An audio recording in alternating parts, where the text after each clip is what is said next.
Sorry. 3, 2, 1. Hi guys, welcome to this week's edition of Gameball.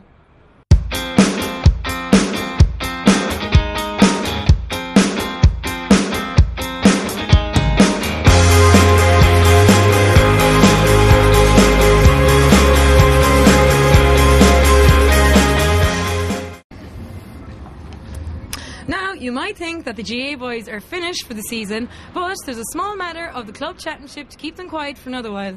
2009 is already on the minds of many, and will Galway be playing in the Leinster Championship next year? We find out this weekend.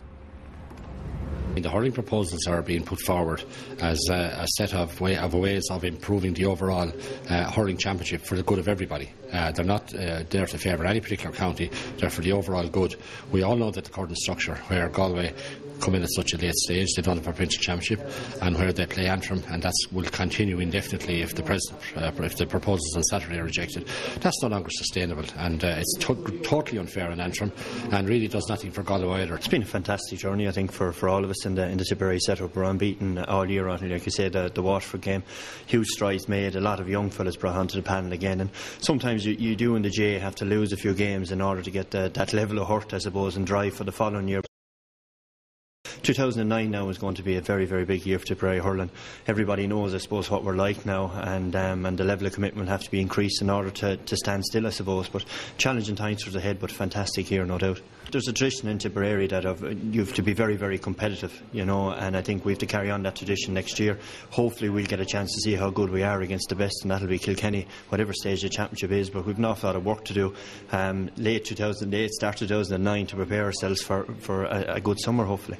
This is the first All-Ireland final we got, and taking positives out of it, you've got, like we got there, and I suppose we've a lot of lessons to learn. And for next year, I suppose we're used to playing an All-Ireland final now, you could say. So we can take something from the year.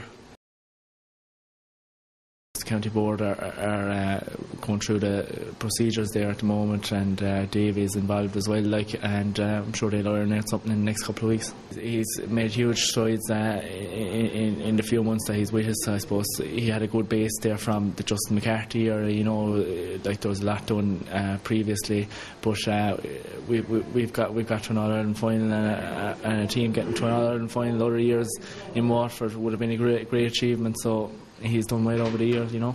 It's easy to go back when you win, you know, but it's a little bit more difficult to come back. You feel a little bit down, and when you see people in the streets a little bit down as well, it's hard to take. But in fairness, Kerry supporters, they were all out in force, and they really gave us a great homecoming, you know, and we were grateful for that. Back to the club scene now, quarter-final championship this weekend, so we're hoping to go, if we get over this one now, and go and start a run like we did a couple of years ago, and who knows where that will take us. We'll be playing a strong Kerry side, and from here on in, guys will be looking to finish the year strongly, and we're all in the same boat there. As if collecting All-Ireland medals wasn't enough, Kilkenny's Eddie Brennan and Tyrone's Sean Cavanagh had another profitable week in the capital. And girls, they weren't looking too bad either. It's obviously nice to come down and pick up the individual awards, but I think the big award sitting up in Tyrone to me, not Sam. Sean asked me to do the captaincy last Saturday morning. I was surprised as anyone. I never thought at the age of 25 I'd be able to captain the country, and I suppose all year I've always had in the back of my mind it'd be nice to be part of the squad that travels down under, and it'd certainly be nice now to go down and hopefully lead the guys. And but at the end of the day, the squad that Sean's picked a minute, you really have you're going to have 27 captains travelling down there, and we just hope we can do the business now when we get down there. It's a fantastic game. It's a game I really enjoy playing because of the speed and the movement and all with it, and whenever it is played right, it's a fantastic game for fans as well, and I'm sure everyone in Australia that'll be watching the games and even back home will appreciate that. Obviously there was the problems back in 2006 with the Croke Park, but it got a little out of hand, but obviously now with the rules being tweaked, hopefully we'll be able to stamp that out of the game. But people forget about the game in 2006 in Galway, in which there was no violence, and Ireland won by 7 or 8 points, and it's nice like that the series is still alive, and hopefully we can replicate that down under in a few weeks. It's the time of the year now that the All-Ireland medals are secured, and that's the most important thing. But I suppose the time of the year when these little awards come along, and it's always nice to get them. When a team wins one, they're always talking about two, and when they win two, they win three. So I suppose it's just the pub talk that'll be going around. At the moment, we're just kicking back. As I said, there's a few lads still involved with the club scene, and they'll get finished there. I suppose when next year comes along, I mean, it's a matter of fact that when the championship starts, Kilkenny are going for the All-Ireland the same as 10 or 12 other teams, and so be it. It's going to be for 4 in a row, but we just, as I said at the moment, just enjoy what's in front of us, and we'll deal with next year when it arrives. Go. A hurler from Raheny and a GA star from Ballinrobe claiming All-Ireland titles in Croke Park in September. Yes, you've guessed it, it's made up. Without break and sweat, we are back in the Leinster final.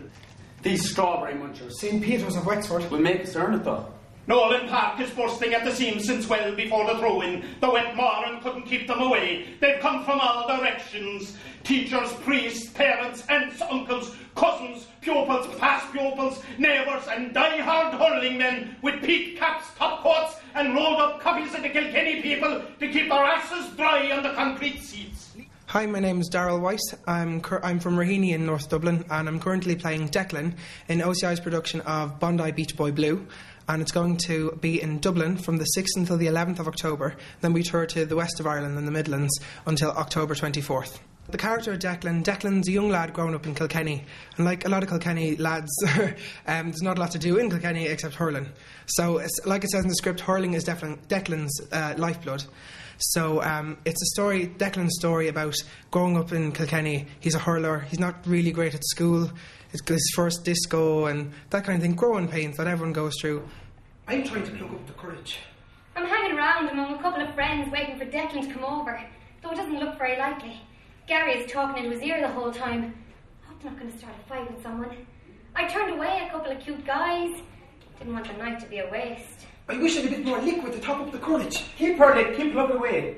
God, this boxing ring ritual type thing they'd going on looked like it was out of control.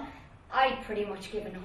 My name is Sonia Gamble. I'm from Still Oregon in Dublin, and I play Lisa and Emma in the OCI production of Bondi Beach Boy Blue. Lisa is Declan's girlfriend, and she's kind of, the all-round kind of student, whatever. She's really kind of the smart girl in the class, and, they kind of play her like she's out of his league completely, but she's not remotely clued into the hurling thing. Like, all the other girls, worship him because he's a big hurler, and, but she doesn't really go for that, She kind of falls for him because he is who he is, and she's kind of attracted to him for that, She's the opposite of a wag, She doesn't want to give into that whole kind of scene, She's just kind of unique and really likes him for who he is rather than the hurling thing.